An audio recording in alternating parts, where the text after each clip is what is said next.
साहिल की जिंदगी अब धीरे धीरे पटरी पर लौट रही थी। नौकरी मिल जाने के बाद भी वो अपनी दुआओं और मेहनत में कमी नहीं लाया। हर रोज फजर की नमाज के बाद वो अल्लाह का शुक्र अदा करता और एक नई उम्मीद के साथ दिन की शुरुआत करता। लेकिन जितनी भी तरक्की उसे मिल रही थी, उसके दिल के किसी कोने में एक अनजाना खौफ बैठा हुआ था। उसे लगता था कि सब कुछ सही तो चल रहा है, लेकिन यह खामोशी किसी बड़े तूफान से पहले की है।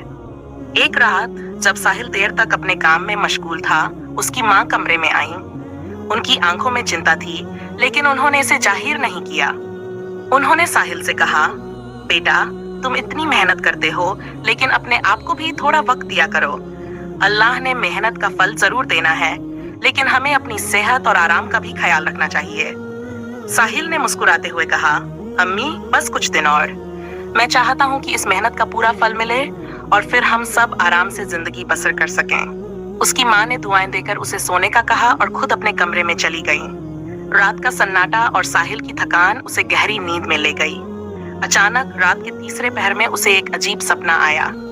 वो एक सुनसान और वीरान जगह पर खड़ा था। चारों तरफ अंधेरा और एक गहरा सन्नाटा। अचानक एक अजीब सी रोशनी उसके पास आई और एक पुराना जर्जर दरवाजा उसके सामने खुला।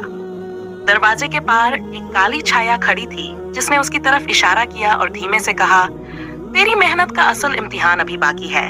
जो तू देख रहा है वो हकीकत से दूर नहीं। साहिल की नींद अचानक खुली।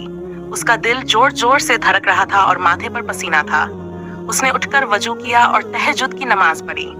उसकी दुआ में आज डर और उम्मीद दोनों का अजीब सा मिश्रण था।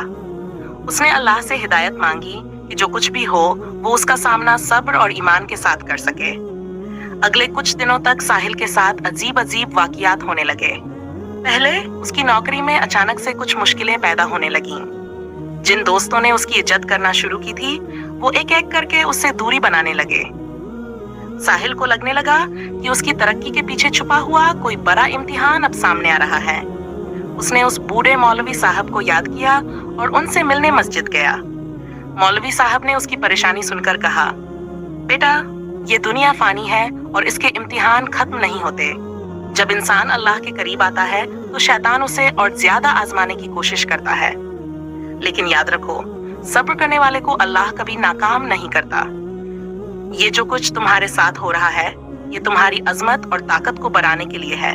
शैतान तुम्हारी राह में रोड़े डालेगा, लेकिन तुम अपने ईमान को मजबूत रखना। साहिल ने मौलवी साहब की बातों को दिल से लगा लिया। वो हर रोज अल्लाह से और ज्यादा जुड़ने लगा। उसने अपनी परेशानियों को इम्तिहान समझा और सब्र के साथ उनका सामना किया। कुछ ही हफ्तों में उसकी परेशानियां खत्म हो गई। उसे अपनी नौकरी में एक बड़ा प्रमोशन मिला, जो पहले असंभव लग रहा था। पुराने दोस्त वापस लौट आए और अब उसके जज्बे की तारीफ करते न थकते थे। मगर साहिल को अब ये एहसास हो गया था कि जिंदगी के हर मोड़ पर इम्तिहान और चुनौतियां आती हैं, लेकिन अगर दिल में ईमान और अल्लाह पर भरोसा हो तो कोई भी मुश्किल बड़ी नहीं होती। वो जान गया था कि दुनिया की हर मुश्किल सिर्फ एक नई शुरुआत है और सब्र करने वालों के लिए हर हालात में कामयाबी लिखी होती है। जिंदगी की हर तकलीफ और परेशानी दरअसल अल्लाह का इम्तिहान है। जितना ज्यादा सब्र और यकीन करेंगे, उतना ही अल्लाह की रहमत हम पर बरसेगी।